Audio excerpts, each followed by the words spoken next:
তিনটা দাওয়াত নূহ আলাইহিস সালাতু ওয়াস সালাম দিলেন।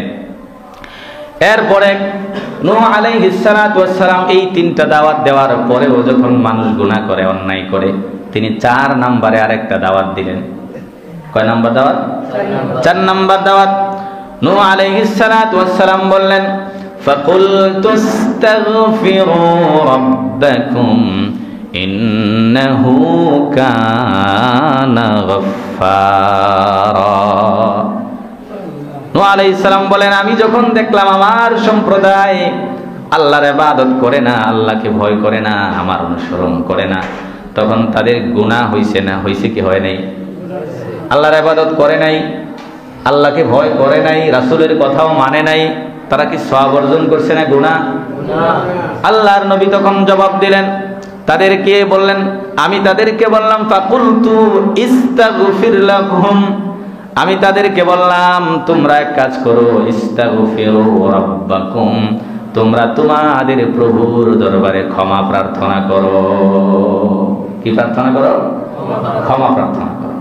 তাহলে নবীজি যখন দেখলেন তার সম্প্রদায়, তার উম্মত, তার অনুসারীরা আল্লাহর ইবাদত করতেছে না, আল্লাহর প্রতি তাদের ভয় নাই, নবীর আনুগত্য অনুসরণ করতেছে না, এমত অবস্থায় তিনি দেখতে পেলেন তার সম্প্রদায়, তার উম্মত তারই চোখের সামনে গুনাহে লিপ্ত হয়ে গেছে, সমাজ গুনাহ দিয়ে ভরপুর হয়ে গেছে। তখন তিনি কি বললেন? তোমরা ক্ষমা চাও কার কাছে?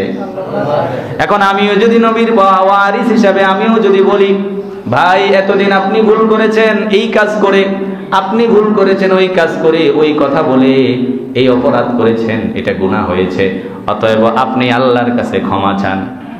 এই দাওয়াত দেওয়াটা কি আমার পক্ষ থেকে বানানো হবে না নবীওয়ালা দাওয়াত? নবী আমাদেরকে দায়িত্ব দিয়ে, নবী তো নাই, নবী আছে এখন? আর প্রকৃত নবী আছে? নবী দায়িত্ব দিয়ে গিয়েছেন। এজন্য আমিও বললাম, ভাই সব অনেক গুনাহ করেছেন, অনেক অন্যায় করেছেন, অনেক অত্যাচার করেছেন, অনেক জুলুম করেছেন নিজের উপর, অন্যের উপর, সমাজের উপর, রাষ্ট্রের উপর, অতএব আল্লাহর কাছে ক্ষমা চান।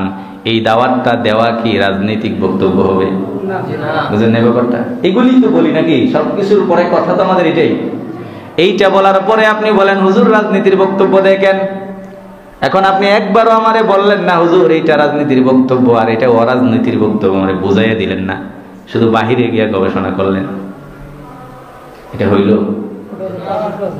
মসজিদে একদিনও বললেন না একটা মানুষ যে হুজুর আপনার বয়ানটা রাজনীতি হয়ে যাচ্ছে, একদিনও কেউ বলেন নাই। অথচ আমি কিন্তু অপশন দিই যে কেউ কারো কোনো প্রশ্ন থাকলে, অসুবিধা থাকলে, আমার কথা না বুঝলে, আমি ভুল বললে আমারে বললেন, আমি বলি না প্রতিদিন, কিন্তু কেউ বলেন না, ওই বাহিরে গিয়ে সমালোচনা করেন। এটা করবেন না। তাইলে নবীর 4 নাম্বার দাওয়াতটা 4 নাম্বার দাওয়াতটা কি ছিল বলেন? 4 নাম্বার দাওয়াতটা কি ছিল? ক্ষমা প্রার্থনা। এখন আসেন, নবীজি 4টা কাজ করলো, এই কথা বলেন না? নবীজি 4টা কাজ করলো। 1 নাম্বার আল্লাহর ইবাদতের কথা বললো, 2 নাম্বার আল্লাহকে ভয় করার কথা বললো, 3 নাম্বার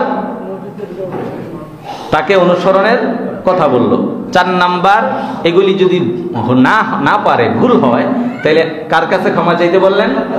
ক্ষমা চাইতে বলেন আল্লাহর কাছে। এই 4টা কাজের কথা নবীজি বললেন।